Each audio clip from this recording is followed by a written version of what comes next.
Shalom à toi, dispose ton cœur à l'écoute de ce message et sois prêt à recevoir la nourriture spirituelle de ce jour. N'oublie surtout pas d'avoir ta Bible en papier avec toi, ton carnet de notes et ton stylo pour noter tout ce que le Seigneur te dira. Bonne écoute à toi.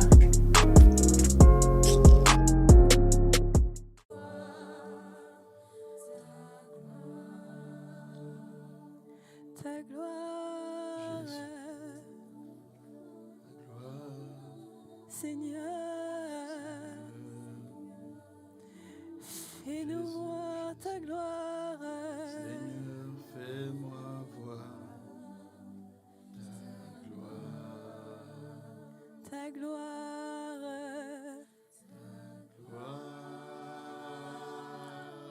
Seigneur, Seigneur, fais-nous voir ta gloire. Seigneur, fais-moi voir Papa, nous avons le regard fixé sur toi. Ta gloire, Nous nous attendons à toi, nous comptons sur toi. Donne-nous de voir ta gloire. Donne-nous de voir cette gloire si extraordinaire.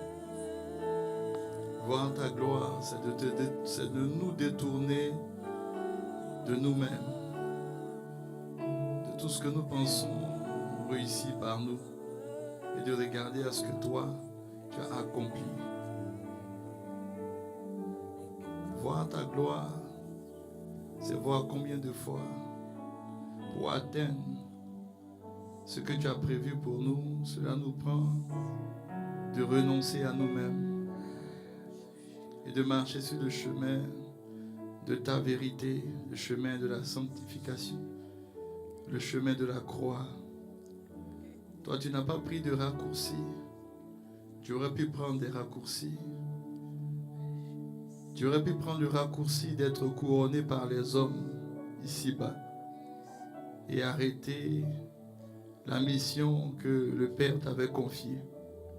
Mais tu as refusé le couronnement rapide et tu as pris la voie du sacrifice, la voie de la croix, et tu as donné ta vie parce que tu savais que cette voie allait nous permettre, nous, plus tard, des milliers d'années plus tard, de prendre un micro et puis de prêcher en ton nom et de marcher dans le salut. Papa, tu nous as convoqués pour ce séminaire afin d'ouvrir nos yeux sur ce que chacun de nous portons. Nous portons une destinée qui ne se limite pas à nous. Nous portons des trésors en nous qui ne se limitent pas en nous. Ah papa, il y a tellement de choses dans mon frère, tellement de choses dans ma soeur. Et l'ennemi fait tout pour qu'il vive au rabais. L'ennemi fait tout pour qu'il regarde à sa personne et qu'il ne voit pas ce que tu veux faire au travers de lui. Et combien de fois tu veux par lui toucher des multitudes et influencer des générations. Ah papa, donne-nous de comprendre, de saisir ces choses. Nous ne sommes pas là parce que nous nous ennuyons à la maison. Nous sommes là parce que nous sommes venus te chercher. Ah papa, nous sommes là pour te chercher. Si nous sommes venus ici, ce n'est pas pour écouter un homme. Ce n'est pas pour nous attendre à un homme. Nous sommes là pour toi. Nous sommes venus te chercher. Nous sommes venus entendre tes recommandations, tes instructions, tes directives. Nous sommes là dans ta présence parce que nous aimons ta présence, parce que nous t'aimons, Jésus. Alors lorsque nous te disons, fais-nous voir ta gloire, nous ne voulons pas une gloire qui va éblouir les hommes, non. Mais nous voulons la gloire que Moïse a demandé après les exploits qu'il a vus, que tu as fait. Il a dit, je veux une autre dimension. Ce n'est plus la dimension de l'accomplissement, mais c'est la dimension d'une intimité glorieuse. C'est la dimension d'une consécration glorieuse. C'est la dimension d'une vie, papa, que tu agrées. C'est la dimension d'une vie de quelqu'un qui marche selon toi.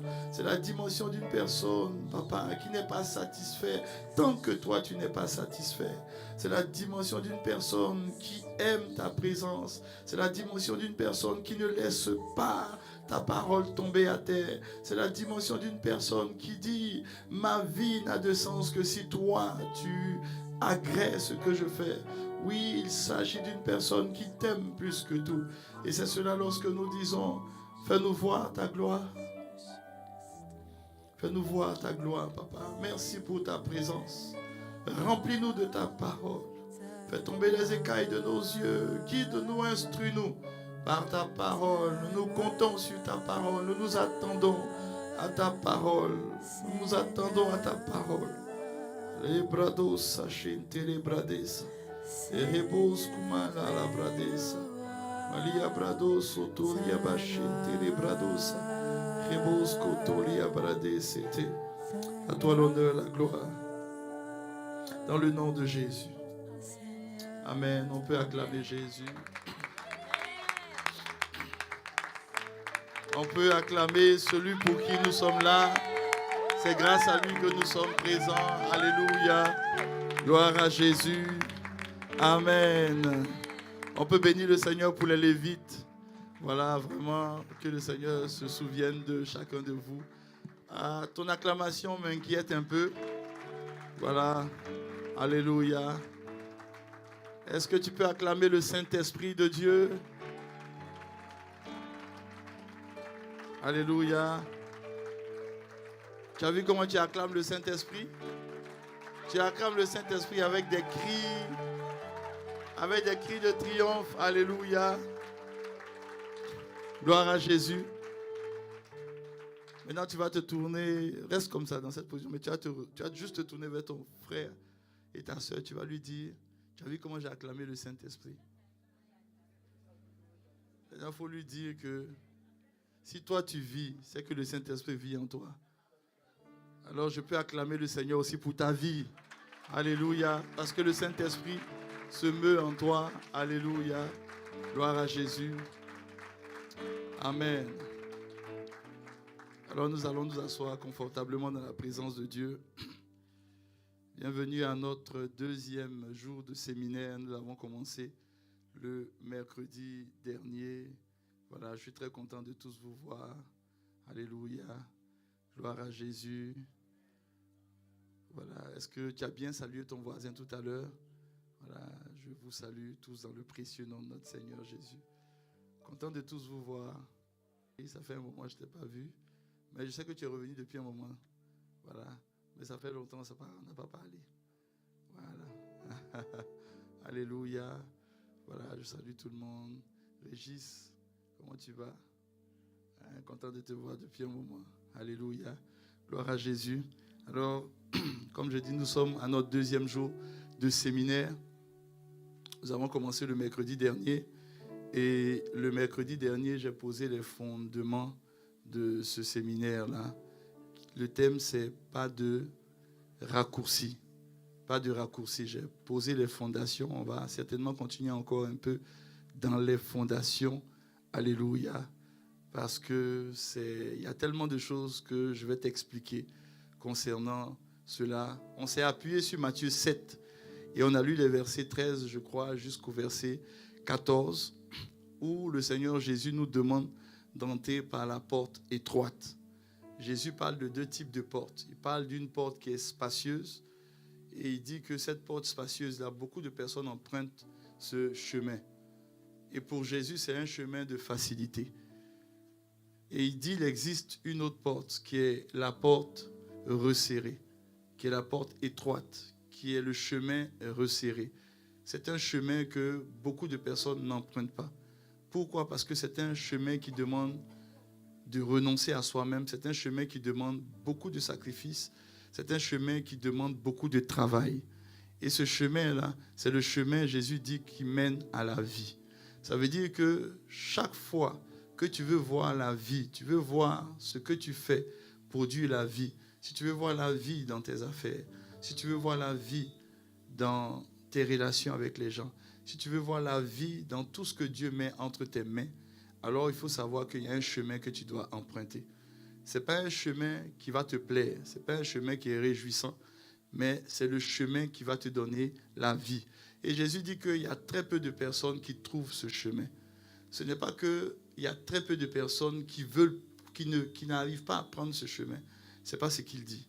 Il dit qu'il y a très peu de personnes qui n'arrivent pas à trouver ce chemin. Qui n'arrivent pas à trouver. Ça veut dire que beaucoup de personnes cherchent, mais très peu trouvent ce chemin. Pourquoi très peu trouvent ce chemin? Parce que beaucoup cherchent mal. Beaucoup cherchent mal. Vous savez, chercher, c'est une bonne chose. Mais chercher au bon endroit, c'est la meilleure des choses. Et beaucoup de personnes cherchent, mais elles cherchent au mauvais endroit. Et Jésus a donné les deux endroits bien précis. Il dit, ce n'est pas la peine de chercher dans le chemin large. Ça, c'est le mauvais endroit. Et beaucoup de personnes vont chercher dans ces chemins-là. Mais tu ne vas jamais trouver. Parce que ça ne se trouve pas dans ce chemin-là. Et le chemin large, c'est un chemin de facilité. Ici, Jésus a voulu parler d'un chemin de facilité. Un chemin où tu ne fais pas d'effort. Parce que Jésus a dit la même chose. Et c'est son serviteur Luc qui l'a dit en Luc 16.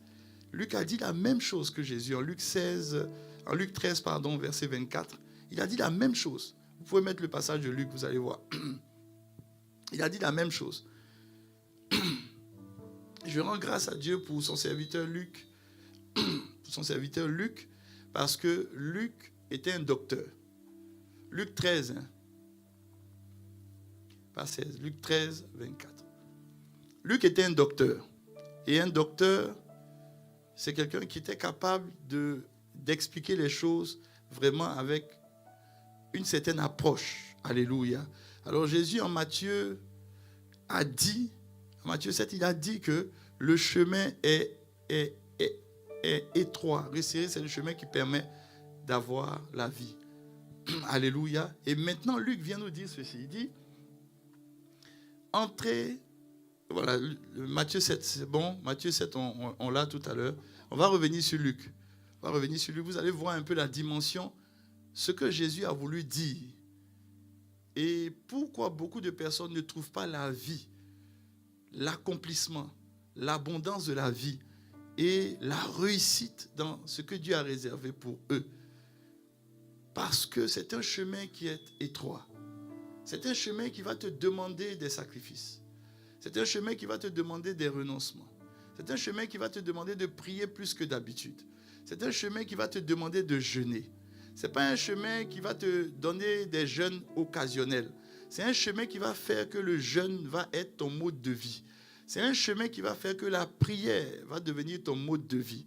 C'est un chemin que tu vas emprunter où tu ne vas pas attendre d'abord d'avoir un résultat avant de persévérer.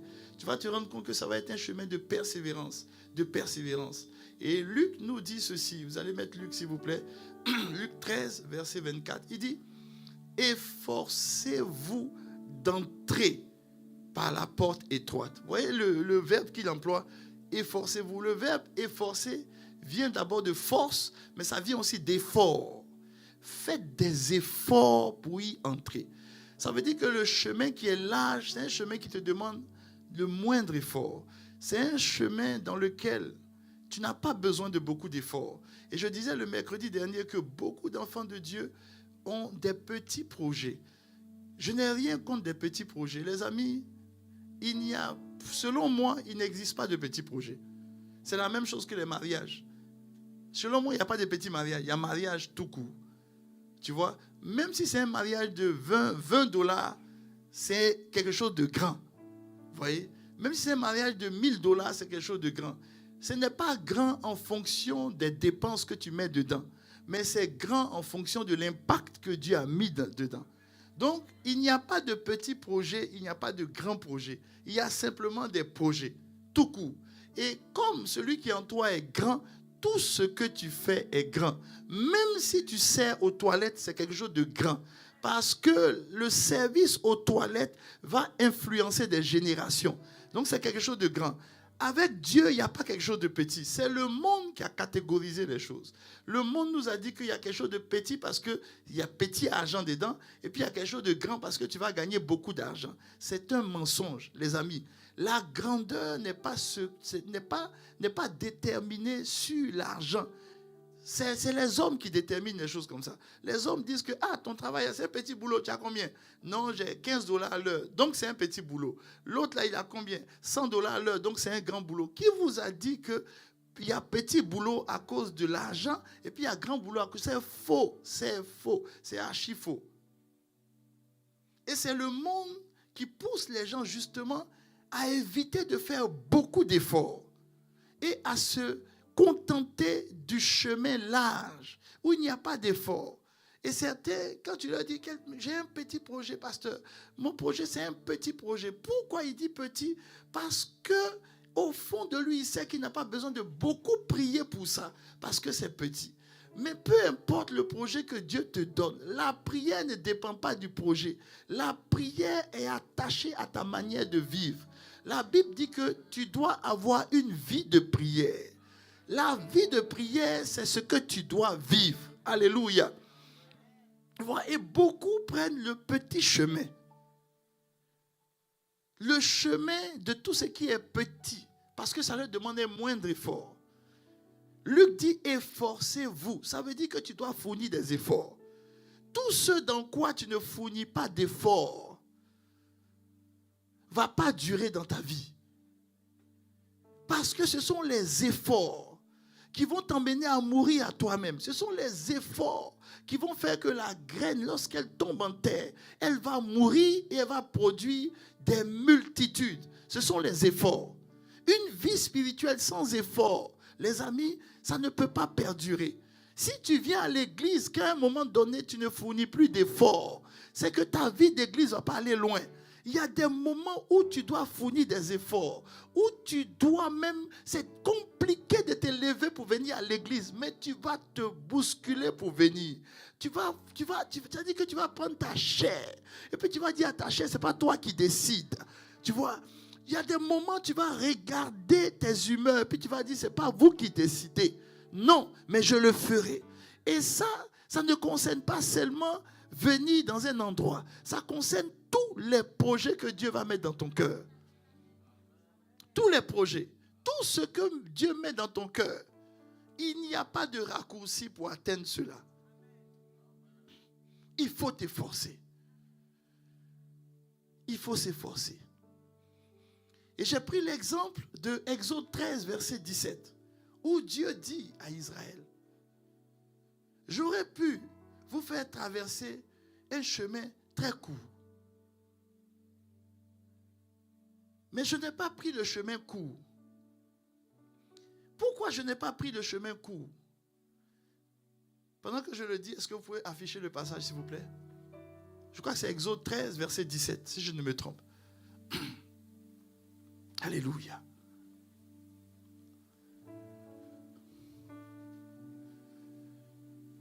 Voyez ce que la parole de Dieu nous dit.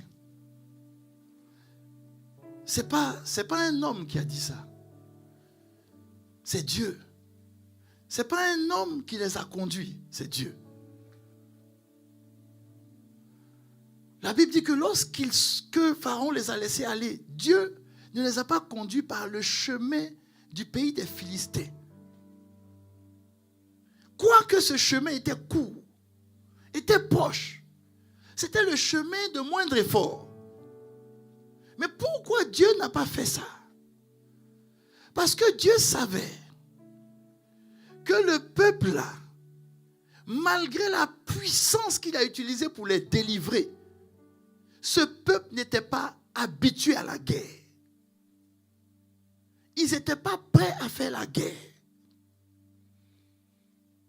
Alors s'ils rencontraient les Philistins, ils allaient se décourager. Et puis quand ils allaient se décourager, on dit le peuple pourrait se repentir en faisant quoi? Voyant là, il allait se repentir. Et puis, continuons. Et puis quoi? Ils allaient retourner où ça?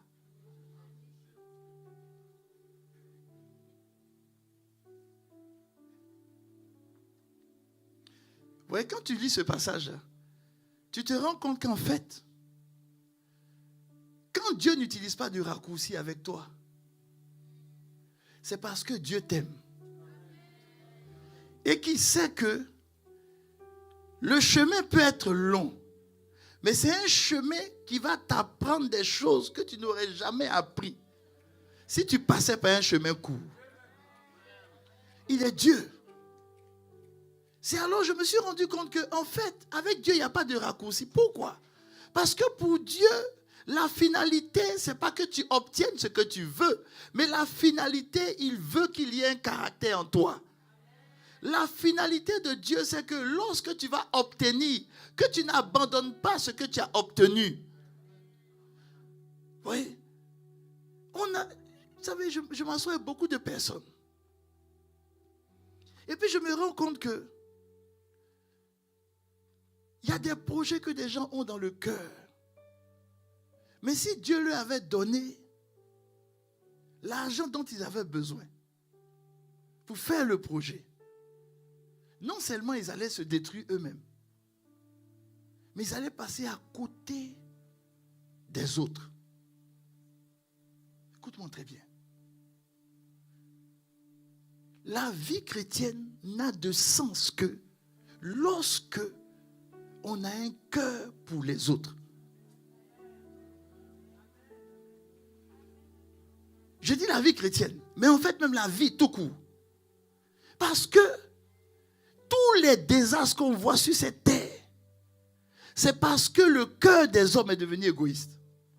C'est parce que le cœur des hommes est devenu méchant. Donc Dieu ne te donnera jamais quelque chose qui va te rendre méchant. Peu importe ce que Dieu va te donner, il va t'emmener à avoir le cœur de Jésus. Oh, pour avoir le cœur de Jésus, il n'y a pas de raccourci. Il n'y a pas de raccourci. Dieu peut te bénir d'un claquement de doigts, il est Dieu. Souvent, il y a certaines personnes qui récitent ce passage, l'or et l'argent appartiennent à Dieu. Oui, c'est vrai. Que tu le récites aujourd'hui, que tu le récites demain, ça ne va jamais changer, ça lui appartient. De toute façon, tu n'as même pas besoin de dire que l'or et l'argent lui appartiennent, tout lui appartient. Toute la terre est à lui. Même les fourmis lui appartiennent.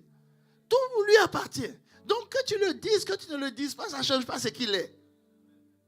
Mais souvent on le dit parce qu'on s'attend à recevoir ce qu'il a. Mais les amis, dites-moi, quel père qui aime son enfant, qui va mettre dans la main de son enfant quelque chose qui peut le détruire? Il ne le fera jamais. À quel moment le fera-t-il? Quand il sait que son enfant est prêt. C'est pas vrai. Alors les amis, quand je vous dis qu'il n'y a pas de raccourci, il n'y a pas de raccourci. Si tu veux que Dieu te donne de grandes choses, alors Dieu va te donner de grandes choses en commençant par te donner de petites choses. Toi, le raccourci, tu aurais souhaité avoir le grand un coup. Mais Dieu dit qu'il n'y a pas de raccourci. Il va te donner petit. Et puis il va t'observer quand il te donne petit. Il va t'observer. Il va t'observer. Moi, à l'époque, j'avais une petite voiture rouge. Oui, très rouge même. Ce n'est pas une couleur que j'aimais. On n'avait pas le choix. On avait l'argent pour ça seulement.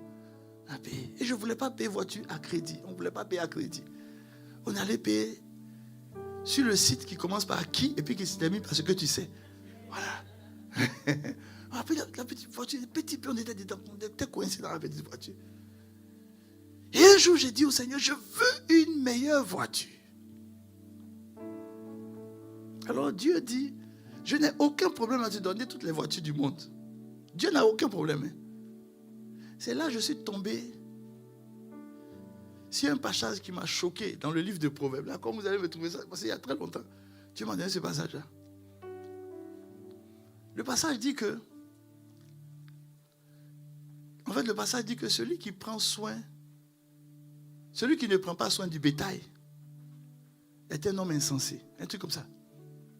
Trouvez-moi le passage. Alors voici ce que le Seigneur m'a enseigné. Je te dis ça pendant qu'on trouve le passage. Il dit, tu veux une bonne voiture. Tu n'as pas remarqué une chose avec la petite voiture que tu as? J'ai dit, remarquez quoi? Il dit, depuis que tu la roules, là, ça fait combien de temps tu ne l'as pas lavé?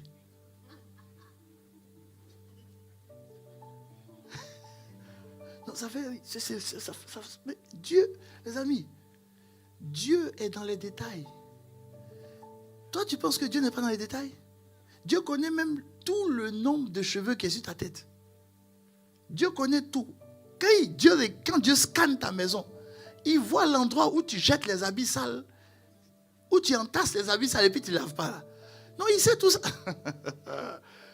Il voit tout ça. Il voit tout. Il dit, ça fait combien de temps tu n'as pas lavé? Et j'avais fait près de 2 mois et quelques sans laver la voiture en été, s'il te plaît. Donc la voiture était très sale. Il dit, si tu avais une voiture que tu aimais plus là, tous les jours tu allais astiquer la voiture, non?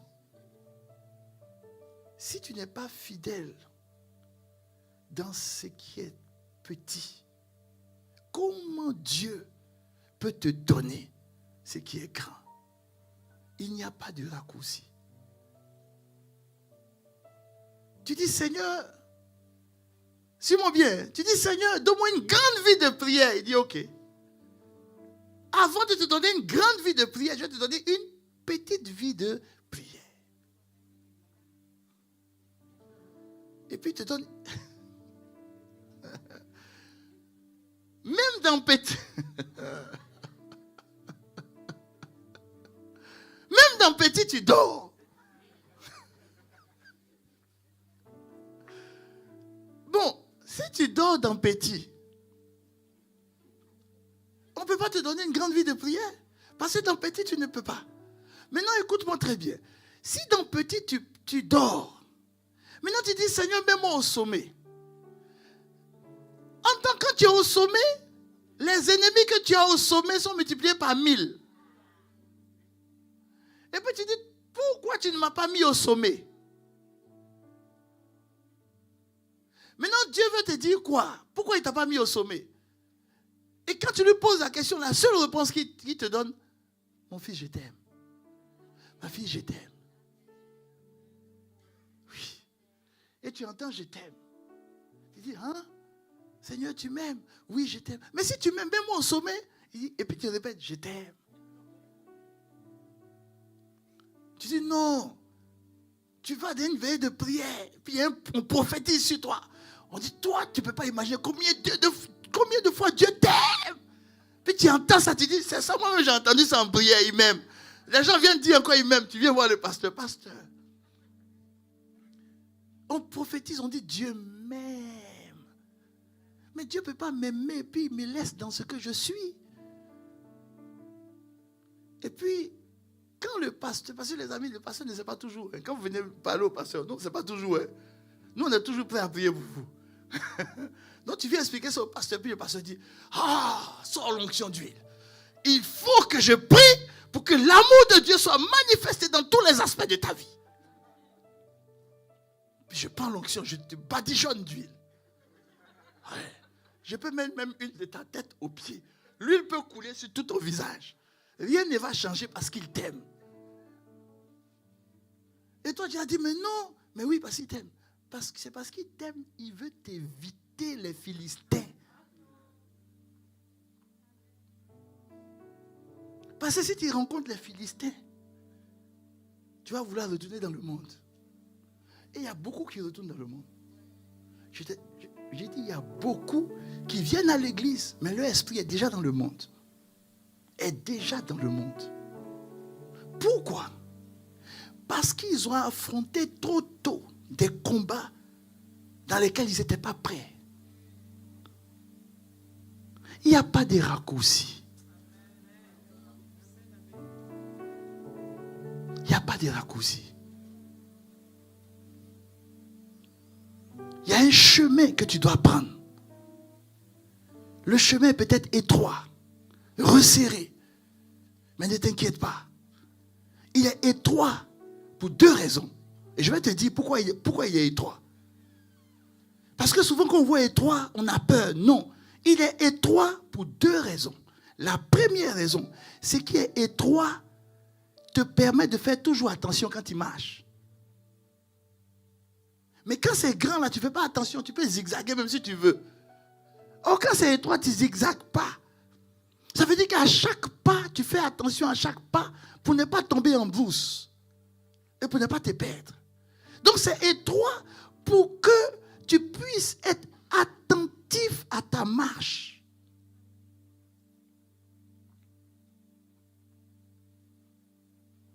Ton niveau de prière, Dieu va commencer par quelque chose de petit.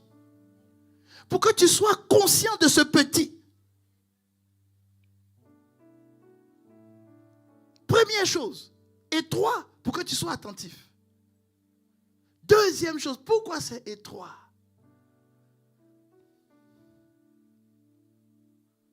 C'est étroit. Afin que tu ne cours pas, mais que tu marches.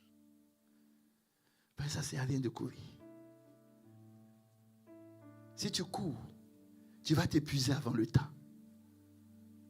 Or, c'est une longue marche.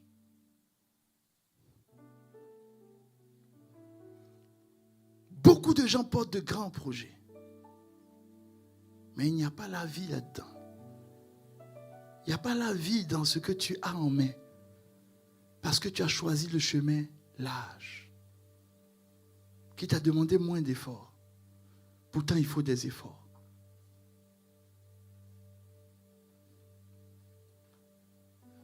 Et c'est pour ça que ce séminaire, on l'a commencé. Pour que tu apprennes à faire un pas à la fois et à être conscient du pas que tu fais et à prendre le temps avec Dieu.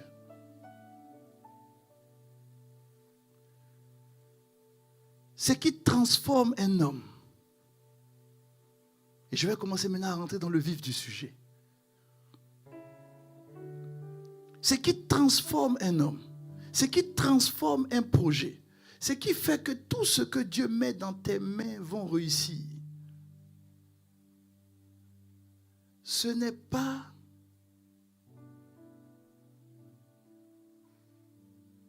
parce que tu es trop intelligent, trop fort, non. C'est parce que tu as compris qu'avec ton Dieu, il n'y a pas de raccourci. Il y a des sacrifices que tu dois faire. Si tu ne les fais pas, rien ne va se produire.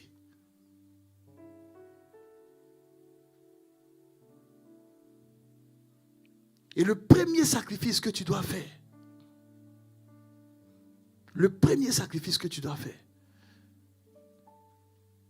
c'est le sacrifice. Es-tu prêt? Es-tu prêt?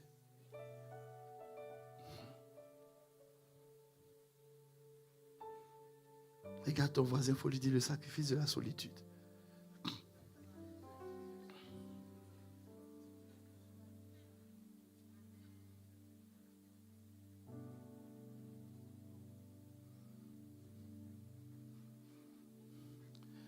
C'est le sacrifice de la solitude. Tu dois apprendre à te retrouver seul avec Dieu.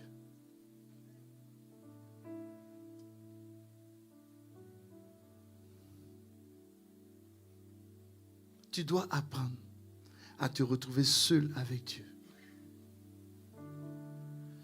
Ce qui transforme un homme. Beaucoup ont l'impression que venir à l'église transforme.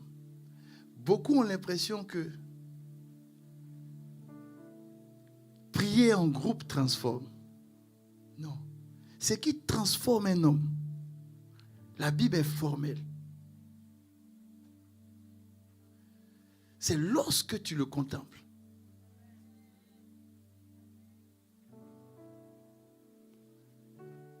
Lorsque tu le contemples. Et quand tu le contemples pas en groupe. Tu le contemples seul. C'est en ce moment qu'il commence à te transformer.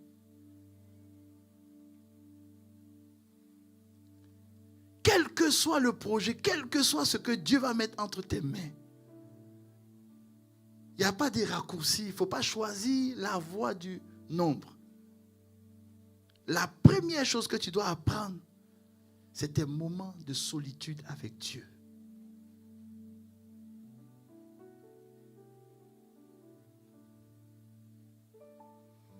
On va prier en groupe à 5 heures du matin. Oui, on le fera. On va prier en groupe à l'église. Oui, on le fera. Mais si tu veux porter un projet, et si tu veux avancer, et puis être solide quand tu avances, il faut que tu apprennes à te retrouver seul avec Dieu.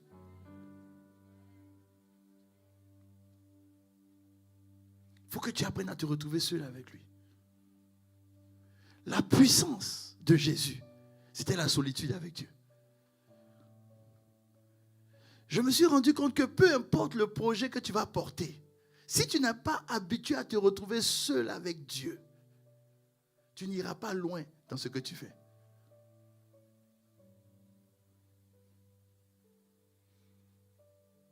Peu importe ce que tu vas faire.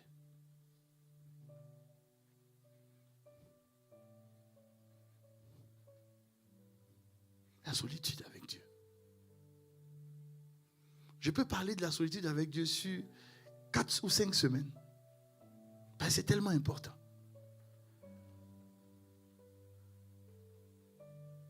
J'ai appris, quand j'observe quelqu'un, je peux savoir s'il passe des temps seul avec Dieu ou pas. Parce que quand tu passes du temps seul avec Dieu, vous voyez ce qui s'est passé avec Moïse? Quand Moïse est sorti de la présence de Dieu seul, remarquez quelque chose, son visage avait changé. Quand la mère de Samuel est sortie de la présence de Dieu seul, la Bible dit que son visage n'était plus le même. Avant, elle partait dans le temple, tout le monde allait en même temps faire le pèlerinage. Mais ce jour-là, elle s'est retrouvée seule.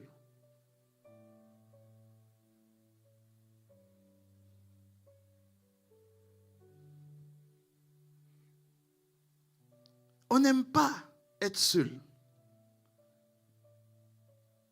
Certains se disent, mais si je suis seul avec Dieu, qu'est-ce qu'on va se dire? On a de la difficulté à se retrouver seul avec Dieu. Vous savez ce qui nous empêche d'être seul avec Dieu? C'est nos pensées. C'est notre désir de voir les choses rapidement se passer. Mais quand tu passes du temps seul avec Dieu, il y a une chose qui va t'apprendre. Vous savez, la Bible dit, Dieu, il nous conduit vers l'amour du Père et il nous conduit aussi vers la patience de Christ. Ce qui caractérise Christ, c'est la patience. Et ce qui caractérise les grands bâtisseurs, quand Dieu met un projet dans leur cœur, il n'y a pas petit, il n'y a pas grand, mais un projet. Peu importe le projet, ils sont capables d'aller jusqu'au bout avec ce projet. C'est parce qu'ils ont appris à être seuls avec Dieu. Je suis venu te parler d'une pratique que, aujourd'hui, avec tous ces bruits qu'on entend, toutes ces multitudes de téléphones qu'on a, tous ces réseaux sociaux qui existent, l'être humain n'aime plus passer du temps seul avec Dieu. Parce qu'on est maintenant dans une forme de performance où on veut que les choses aillent tellement vite, on veut tellement les choses rapidement. Le temps de solitude avec Dieu a diminué. Très peu le font. Je suis venu te dire qu'il faut le refaire. Je suis venu te dire qu'il faut que tu prennes du temps dans la semaine. Ne commence pas vite. Prends un seul jour où tu prends 10-15 minutes seul avec Dieu. Où tu ne parles pas beaucoup. Non. Tu viens simplement lui dire, je veux un temps d'amour entre toi et moi. Je veux un temps où tu vas me permettre de te contempler. Je veux un temps de contemplation avec toi.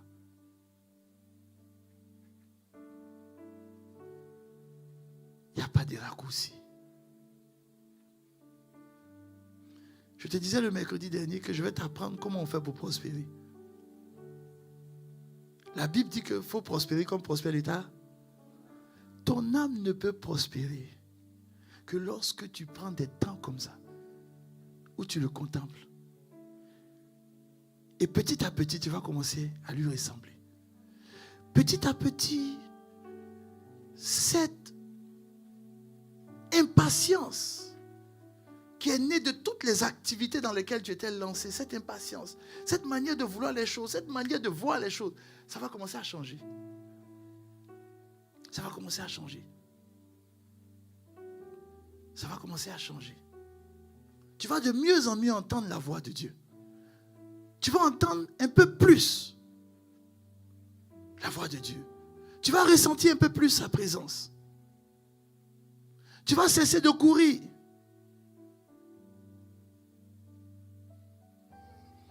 Et je suis venu devant le Seigneur dans ces moments de solitude. Les amis, avant, je n'avais pas trop de moments de solitude. J'étais un prieur.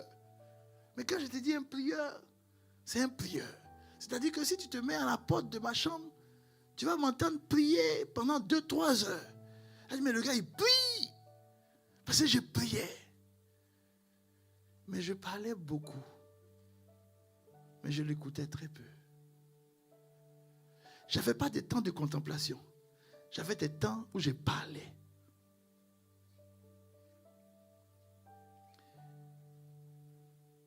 Et un jour, dans un temps de contemplation,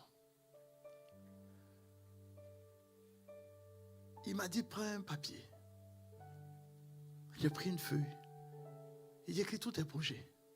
J'ai commencé à écrire mes projets. Moi, je pensais que l'Esprit de Dieu était en train de me dire, oh, aujourd'hui, là, tes projets vont, je vais te faire réussir. Ah là là, alléluia. Écris tes projets. J'ai commencé à écrire mes projets. Voilà ce que je veux être. Il dit, écris dans 5 ans, tu veux être quoi? J'ai mis, dans 5 ans, je veux être ceci. Dans 2 ans, tu veux être quoi? J'ai tout mis, j'ai mis mes projets. Il dit, prends la feuille. Va déchirer la feuille. Tu n'as plus de projet. Il dit, mais un homme ne peut pas vivre sans projet. Il dit, tu as lu ça où? Tu as lu ça où? Qu'un homme ne peut pas vivre sans projet. Tu as lu ça où? Il dit, tu as lu ça où? Il dit, ah, en fait, je n'ai pas lu quelque part. C'est ce que le monde dit. Il dit, parce que c'est ce que moi je dis. Il dit, regarde Jérémie. Il dit, je connais que j'ai formé sur toi. Il n'a pas dit, tu connais les projets que moi j'ai formés sur toi. Il dit, je connais les projets que j'ai formés sur toi. Ça veut dire que les projets, ce n'est pas toi qui les connais, c'est moi qui les connais. Ce n'est pas toi. Toi, tu connais quoi? Toi-même, là, tu connais quoi? Si je te dis, dis-moi ce qui va se passer au Canada dans 5 ans, tu ne sais même pas. Donc toi, tu connais quoi? Toi, tu connais quoi? Toi, tu connais quoi? Tu connais rien. Tout ce que tu connais, c'est ta performance. Tu veux être convaincu que toi, tu as des projets. Donc, les projets te font vivre. Or, ce ne sont pas les projets qui doivent te faire vivre, mais c'est moi.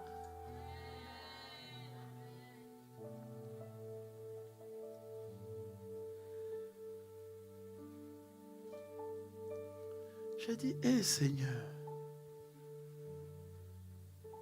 Mais je l'ai découvert quand j'ai eu un temps de solitude avec lui.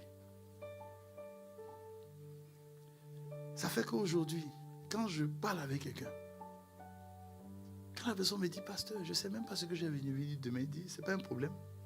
Tu n'as pas besoin de savoir ce que tu vas devenir demain. Tu as juste besoin de savoir si tu es avec lui. C'est tout. S'il est là, il ne fait pas seulement que guider tes pas, il vit en toi. Tu comprends un peu ça?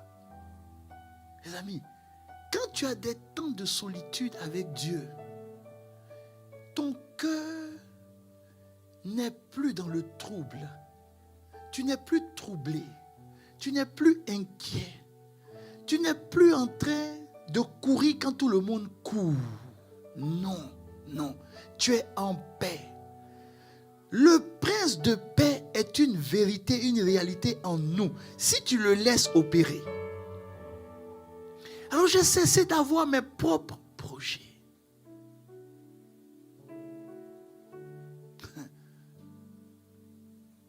Et quand j'ai cessé d'avoir mes propres projets, je me suis rendu compte que, en fait, tous les projets que j'avais me poussaient à me comparer aux gens de ma génération. Et j'avais l'impression que j'étais souvent en retard. Ou ce qui peut-être te confortait un peu, c'est qu'il y a certaines affaires où tu étais un peu en avance. Donc les projets te mettaient dans une situation soit de comparaison néfaste, soit de comparaison glorieuse. Mais dans tous les cas, tu étais perdu.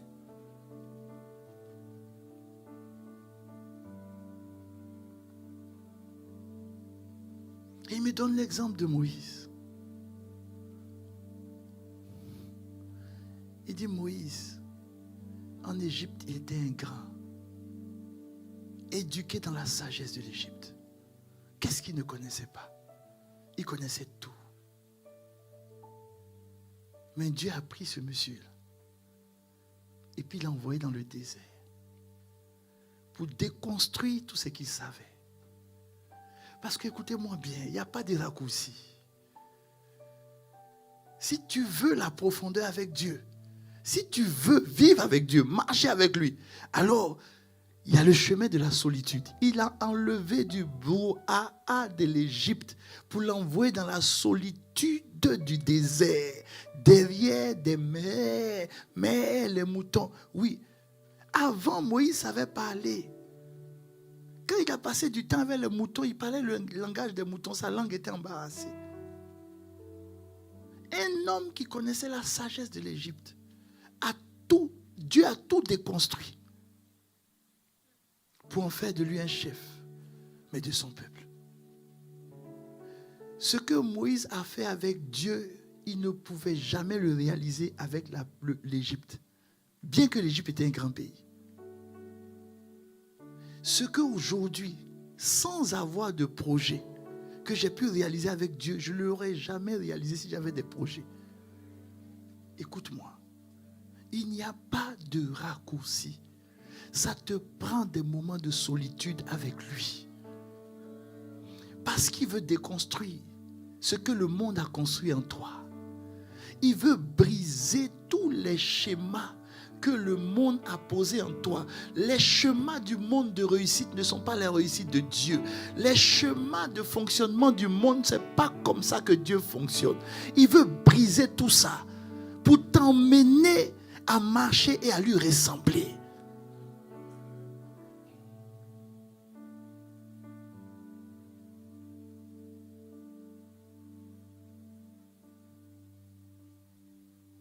Dans le monde, le chômage est un échec.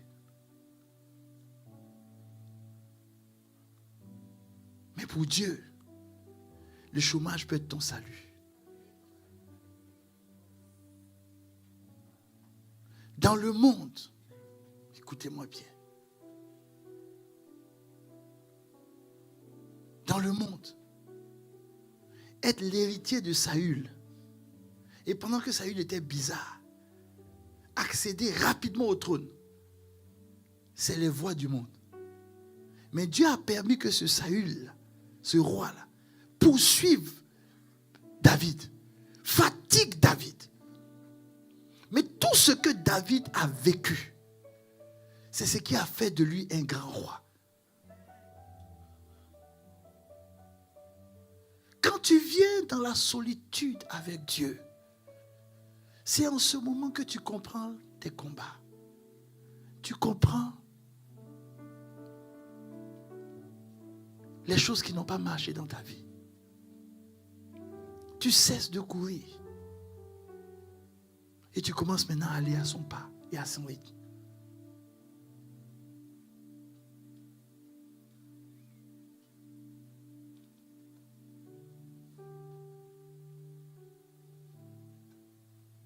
Tu vois, quand je te parle de pas de raccourci, tu croyais que j'allais te donner des formules extraordinaires. Voilà les formules, il n'y a pas de raccourci. Voici la formule là pour atteindre. Oui, cette formule-là, c'est ça. Va passer du temps avec celui qui connaît le projet qu'il a formé sur toi.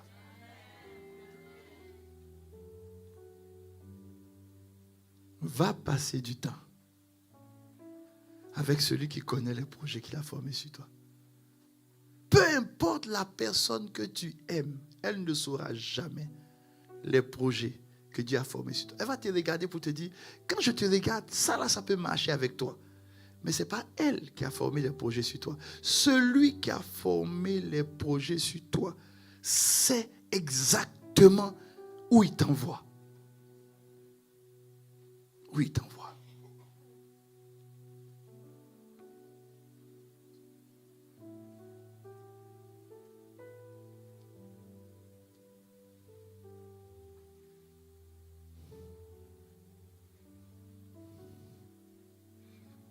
Je donne toujours cet exemple d'un de mes fils aujourd'hui qui est pasteur. Lui-même, il en parle aussi souvent. Un jour, il est venu me voir dans le bureau. Et puis il dit, pasteur, voici les projets que Dieu a mis dans mon cœur. Je veux faire telle chose. Voici ce que je veux faire, voici ce que je veux accomplir. Et puis quand il est venu m'expliquer ça, c'était des projets merveilleux, extraordinaires. Mais quand il m'a expliqué ça, le Saint-Esprit m'a dit, dis-lui de mettre tout ça de côté. Il n'est qu'à arrêter. Ah, comment je peux dire, moi je suis un berger, un membre de l'église qui est un fils dans la foi vient me voir. Normalement, il doit l'encourager. Il dit, dis-lui de laisser tomber tout ça. Maintenant, s'il laisse tomber, il n'est qu'à faire quoi? Il ne fait rien. Donc, quelqu'un qui était habitué à faire, à avoir des projets disciplinés, souvent même il en parle lui-même. Bon, il est là même actuellement, il est en train de rire un peu. C'est le pasteur Jean-Jacques. Tu sais, non, lui-même il en parle. Tu as fait 3 ans sans projet, non? 3 ans. Dieu l'a stoppé pendant 3 ans. Mais les choses qu'il aurait pu faire il y a 3 ans, il y a des choses que Dieu avait réservées pour lui. Je me suis rendu compte que le véritable succès, le vrai succès,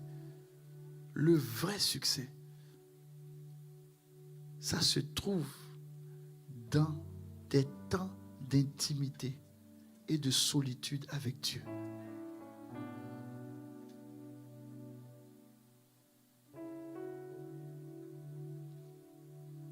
Dans ces moments-là, il n'y a pas d'acclamation. Dans ces moments, il n'y a personne pour te dire, oui, vas-y, continue. Ce sont des moments où tu es seul. Et puis tu lui dis, je suis là. Tu me connais mieux que quiconque. Tu me connais mieux que quiconque. Tu connais ma vie mieux que quiconque. Mais voici. Ce que tu me diras de faire, je le ferai. J'aimerais que là où tu es, tu baisses la tête.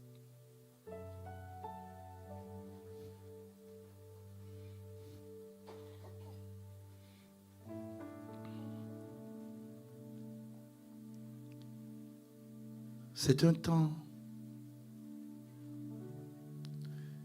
de solitude avec Dieu.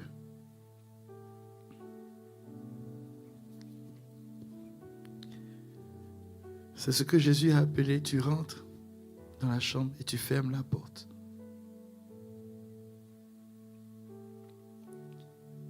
Ferme la porte et ne fais même plus attention aux voisins.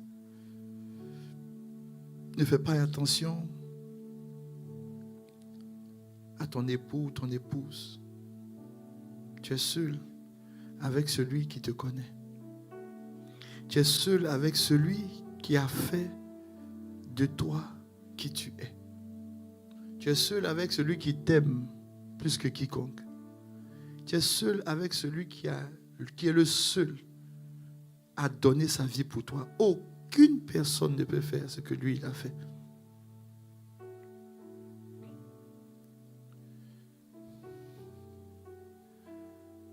C'est lorsque tu es seul avec lui, lorsque Moïse s'est retrouvé seul C'est en ce moment qu'il a eu la vision du buisson ardent.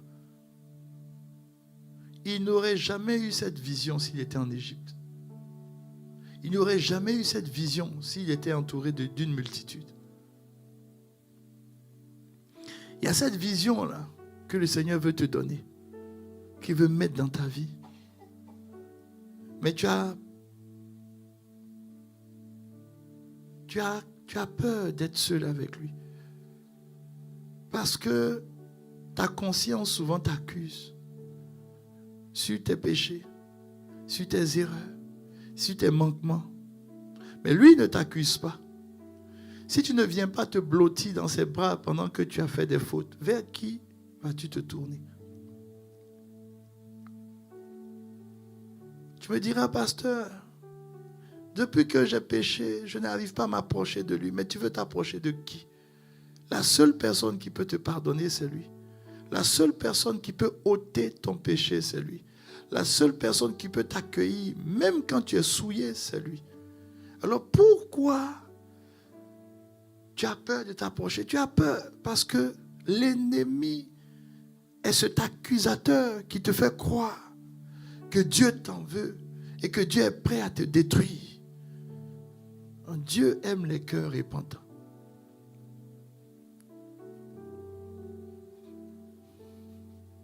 Dieu ne demande pas que tu sois parfait.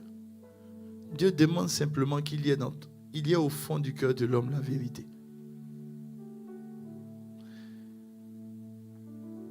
Maintenant, quand tu es dans sa présence et que tu n'as plus de culpabilité, la deuxième étape, je préfère t'expliquer les étapes pendant qu'on est en train de prier, pour que ça soit vraiment pratique. La première étape, quand ta conscience ne t'accuse pas, quand ton cœur ne t'accuse pas, alors la deuxième étape, c'est l'étape où tes pensées vont commencer maintenant à essayer de te représenter Dieu. Mais tu ne peux pas te représenter Dieu. Dieu n'est pas le visage de Jésus que tu as vu dans le film Jésus. Donc tes pensées sont en train de te représenter Dieu. Dieu ne se représente pas. Il se vit. Alors, c'est au-delà de tes pensées ce que Dieu est. Donc maintenant, tu rentres dans un combat où tes pensées, qui sont habituées à imaginer, à avoir une image devant elles. Les pensées traduisent tout en images. Mais Dieu ne se représente en aucune image. Alors, c'est à toi maintenant de dire à tes pensées, vous êtes trop limités pour Dieu. Alors calmez-vous. Mais je sais qu'il est là. Et quand tu as dépassé ce stade, c'est le stade maintenant où tu lui parles. Mais tu lui parles franchement. Où tu lui dis, me voici. Je suis tout à toi. Je veux être dans ce moment d'intimité avec toi. Fais taire tous les bruits. Fais taire tout. Et laisse-moi t'aimer simplement.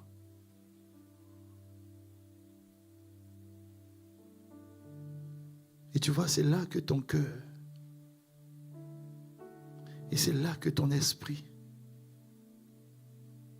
ton cœur va sentir un amour immense t'envahir. Un amour immense t'envahir.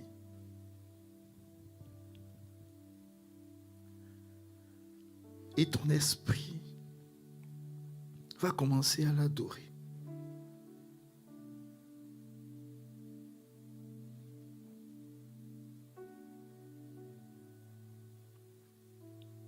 Et tu vois, il va mettre maintenant de côté ton agenda. Il va mettre de côté tes projets.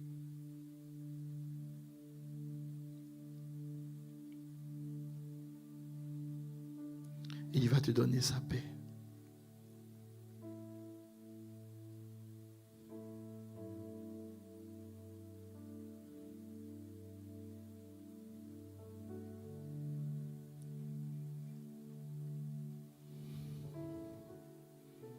Et tu vois, le Saint-Esprit est simplement en train de t'apaiser pour te dire, tu cours après beaucoup de choses.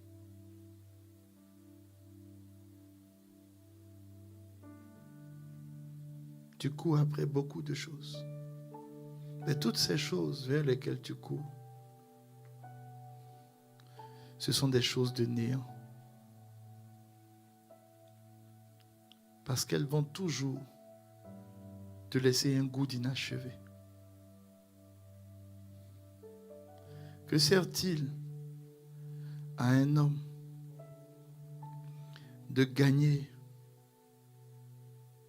la course, de gagner telle ou telle chose et de laisser sur le chemin son âme?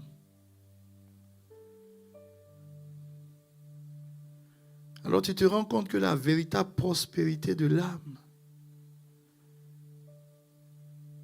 c'est de l'aimer davantage.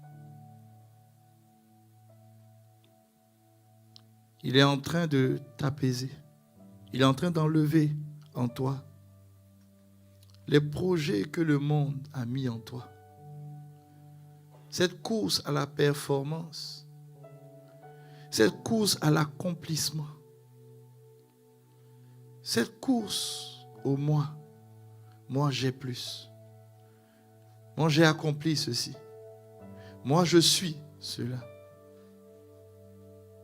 Cette course au titre, aux fonctions,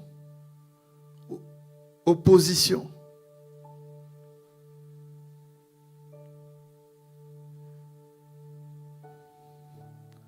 Il n'a pas dit que sert-il à un homme de gagner le monde entier s'il perd son titre, s'il perd une position. Non. Dieu ne te voit pas en titre. Dieu te voit comme une âme vivante. Peu importe le titre que tu as, le titre ne va jamais apaiser ton âme. Tu as trop vécu comme tu veux. Et vivre comme tu veux t'a conduit à vivre souvent dans le péché. Souvent dans l'orgueil. Souvent dans ce désir d'être et d'avoir à tout prix.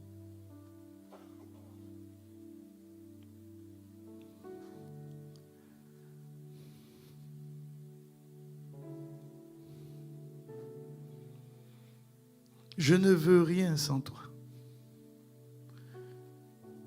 C'est toi que je veux. Le moment de solitude avec Dieu, c'est le moment où tu dis à Dieu, peu importe ce que tu me donnes, c'est toi que je veux. Peu importe ce que tu mettras dans mes mains, c'est toi que je veux. Quand je n'ai plus de temps avec toi, ma vie n'a plus de sens.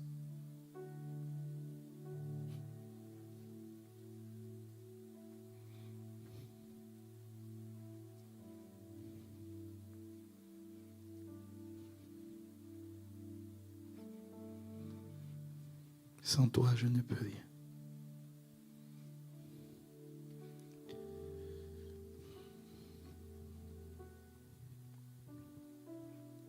Quand il m'expliquait la portée de ce séminaire, il dit souvent on prend des raccourcis.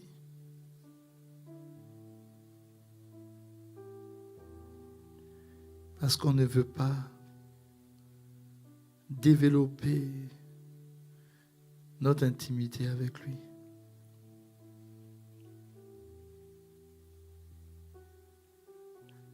Que sert-il de gagner si lui tu le perds?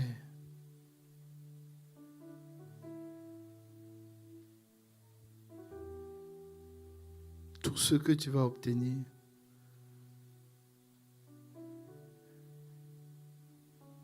et quand il me parlait de mes projets, il me dit, tu vois,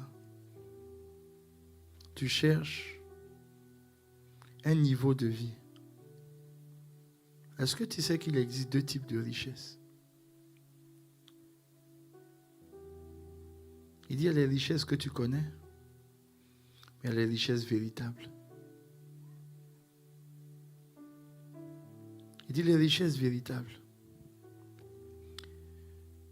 Il dit, si tu n'es pas fidèle dans les richesses de ce monde, qui te donnera les véritables richesses? Ça veut dire qu'il existe des richesses véritables. Et ce que nous possédons, ce que nous avons, ce pourquoi beaucoup courent, ce ne sont pas les véritables.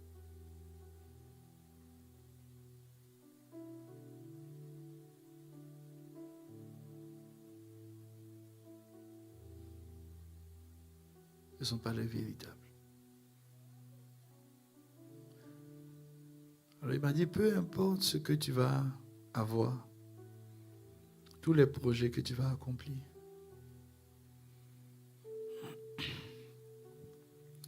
le plus grand projet, le plus grand des projets, le véritable projet que j'ai mis dans ton cœur, c'est gagner des âmes. Parce que tout ici-bas va passer. Peu importe même les entreprises que tu vas bâtir, elles passeront. Mais ma parole ne va pas passer. Si tu te bats pour que ma parole soit dans le cœur des hommes et des femmes,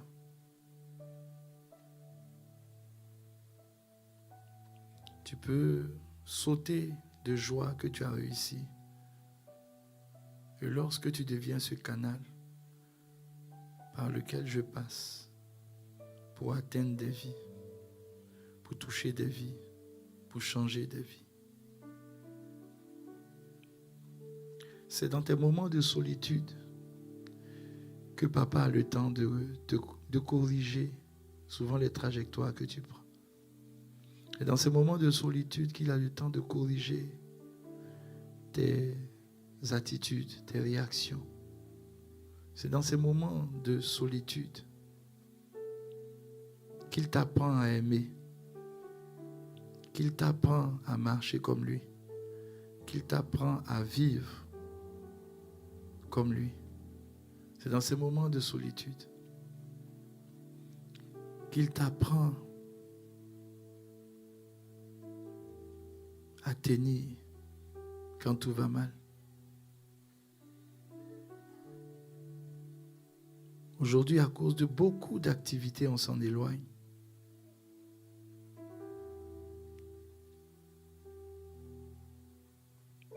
Si nos temps de prière ne sont pas remplis de feu selon nous, alors on a l'impression qu'on n'a pas prié. Le silence nous ennuie aujourd'hui.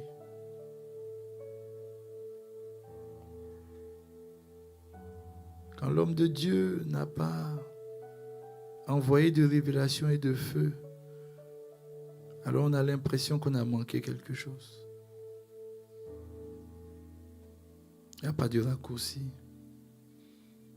Si tu ne sais pas prendre du temps seul avec lui, alors la vie va te bouffer. Ton agenda va te dominer. Tes objectifs vont t'épuiser. Ta vie va te donner beaucoup de dépression. Et quand tu sais prendre du temps seul avec lui, un temps où tu dis, me voici. Je veux entendre ton cœur battre. Je veux t'entendre me dire que tu m'aimes. Je veux cesser de croire que je connais tellement de choses me concernant. Je veux désapprendre ce système que le monde a mis en moi, où le monde m'a appris que le plus grand, c'est celui que tout le monde sait. Et quand tu es seul avec lui, il te montre que non, ce n'est pas la vérité. Là, tu es en train de l'adorer en esprit et il te communique la vérité.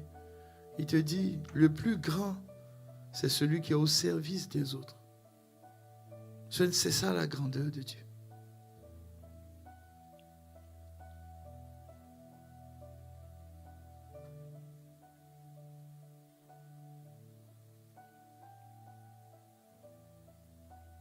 Il faut que ces temps-là, tu les aies chez toi. C'est ce que le Seigneur me dit. La première des choses, c'est le temps de solitude avec lui. Il faut que tu organises ta semaine pour avoir un temps seul avec lui. Seul avec lui. Seul avec lui. Où tu vas l'écouter. Où tu vas apprendre à aimer sa présence.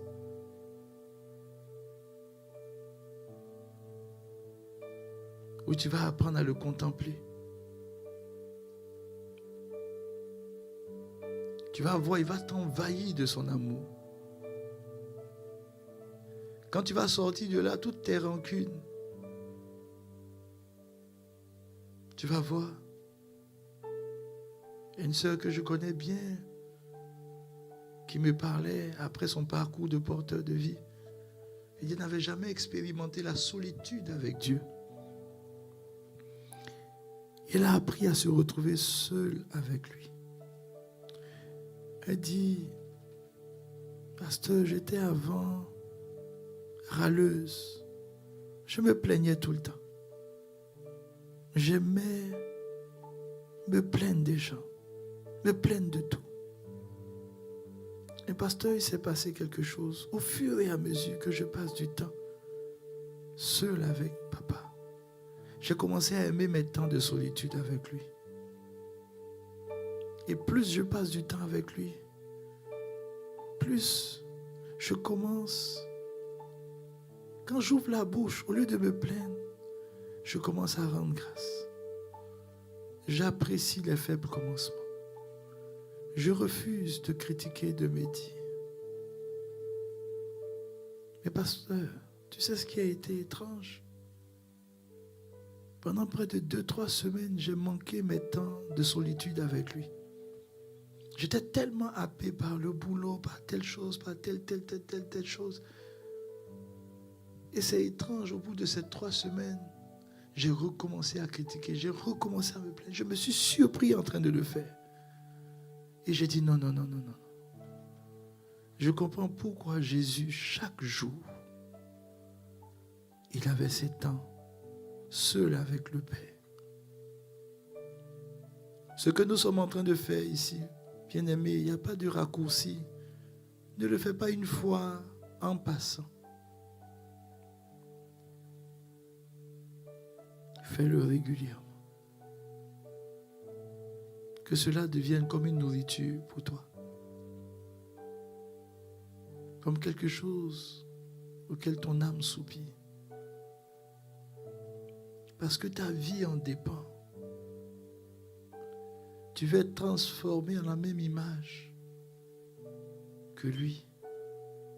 Alors ta vie en dépend. Si tu ne veux pas lui ressembler, là c'est autre chose. Mais si tu veux lui ressembler, ta vie en dépend. Papa, merci pour ta grâce. Merci pour ce merveilleux moment que nous avons passé dans ta présence.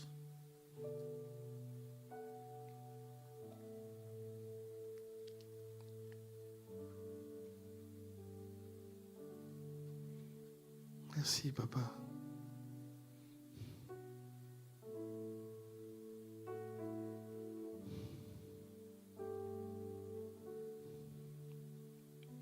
Merci, Papa. À toi l'honneur, la gloire. Merci, Jésus.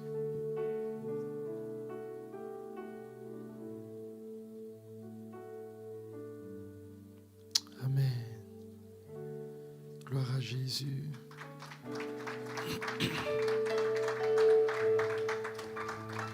Alléluia. Gloire à Jésus. Tu as vu comment ce temps-là t'a fait du bien? Tu vois, ça t'a pas apaisé? Comment tu te sens? Regarde ton voisin, il faut lui poser la question. Il faut dire comment tu te sens. Tu n'as pas l'impression qu'il y a un poids qui est descendu? Tu n'as pas l'impression que tes inquiétudes se sont dissipées? Imagine le maître de l'univers. Tu passes du temps dans sa présence. Celui qui tient le monde dans sa main. Avant de rentrer dans sa présence, tout devient une urgence pour toi. Mais quand tu rentres dans sa présence, il dit, décharge-toi sur moi. Et puis passons un petit temps de love. Alléluia. Que Dieu te bénisse. Que la grâce de Dieu soit avec toi. Amen. Je vais demander au groupe de louanges de venir.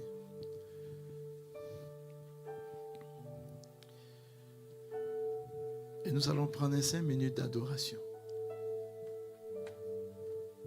5 minutes d'adoration. J'aimerais que tu te tiennes debout et que tu ailles vers une personne. Et puis tu vas aller tenir la main du frère, de la sœur. Tu vas lui dire, on va adorer ensemble. Tu vas adorer ensemble.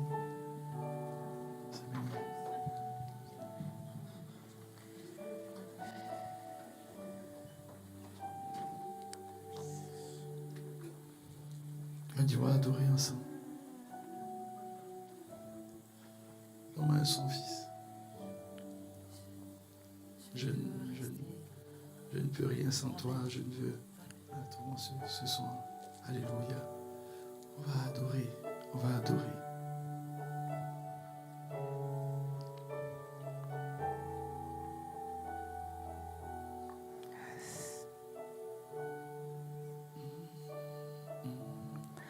Je ne veux rien sans toi. On va aller lentement avec ce chant.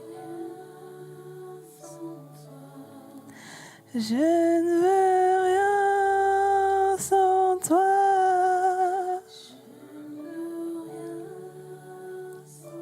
Dans cette adoration-là, Je ne veux rien sans toi. je veux que tu comprennes une chose. C'est que le Seigneur veut te faire réaliser que ta force vient de lui. Il veut te faire réaliser que l'intelligence que tu as vient de lui. Il veut te faire réaliser que l'être et le mouvement, tout ce que tu es capable de faire, c'est lui. Donc pendant que tu es en train d'adorer, tu vas lui dire, tu es tout pour moi. Jésus, tout pour moi. Jésus, tu es tout pour moi. tout pour moi. Pas un pas Jésus. sans toi. Pas un pas sans toi, Jésus. Pas sans toi, Jésus. Pas un pas sans toi. Pas sans toi, mon roi. Tu es tout Jésus. pour moi.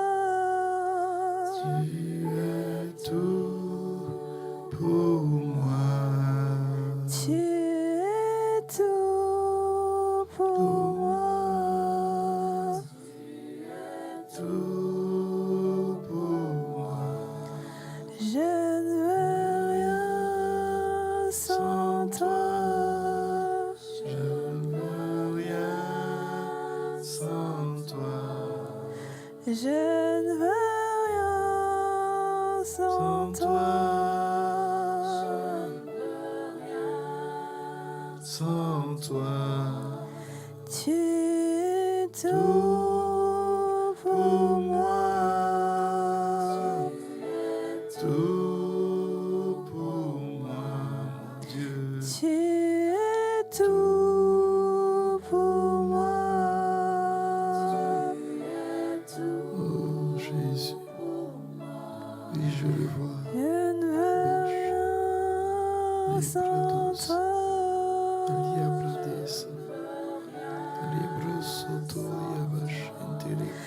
Je ne veux rien sans toi.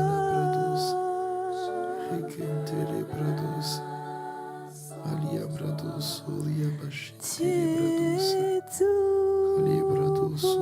moi.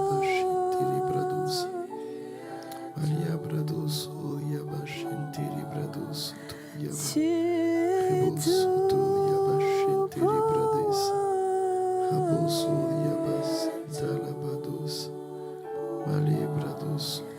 Pas un pas Merci Jésus. sans toi. Tu peux adorer en esprit maintenant. Tu peux adorer en esprit. Adore pendant 2 minutes en esprit. Ah oui, je le vois. Je vois Jésus assis sur le trône. Et je le vois. Allez, Brados. Shentere Bradesa. Allez, Broso, Yaba, Shentere Bados. Malia Brades, Tereba, Soto, Yamash. Et je le vois. Et je le vois. Oh, je le vois. Je le vois. Je le vois. Allez, Brados, Soto, Yaba, Shentere Bos.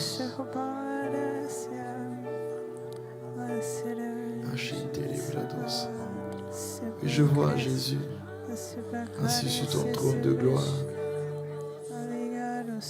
Oh Jésus.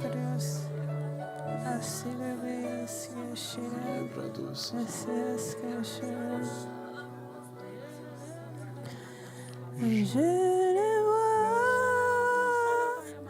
assis sur son trône.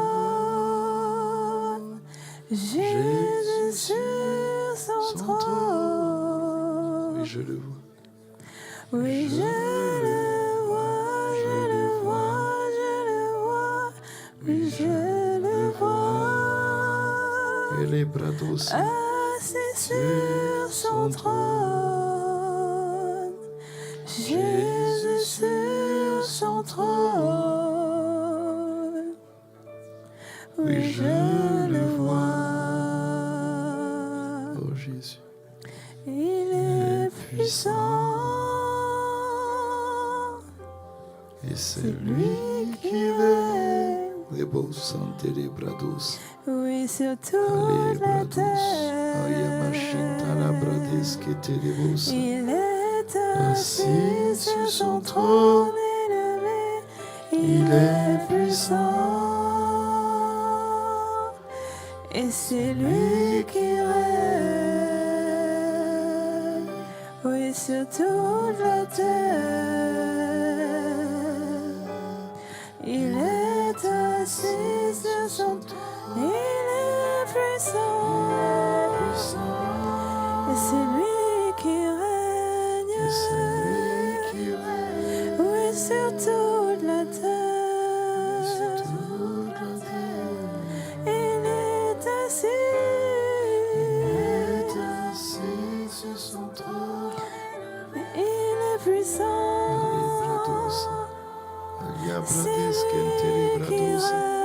Merci Papa pour ta grâce. Oui, Merci pour ce merveilleux moment que tu nous as donné de passer dans ta présence. Merci pour ce séminaire. Semaine après semaine, tu nous montres le chemin qui nous donne la vie. Et tu nous as montré ce chemin de solitude avec toi, le seul à seul avec toi. Merci parce que tu donnes à chacun de tes enfants de cultiver ces moments qui sont des moments précieux, des moments importants.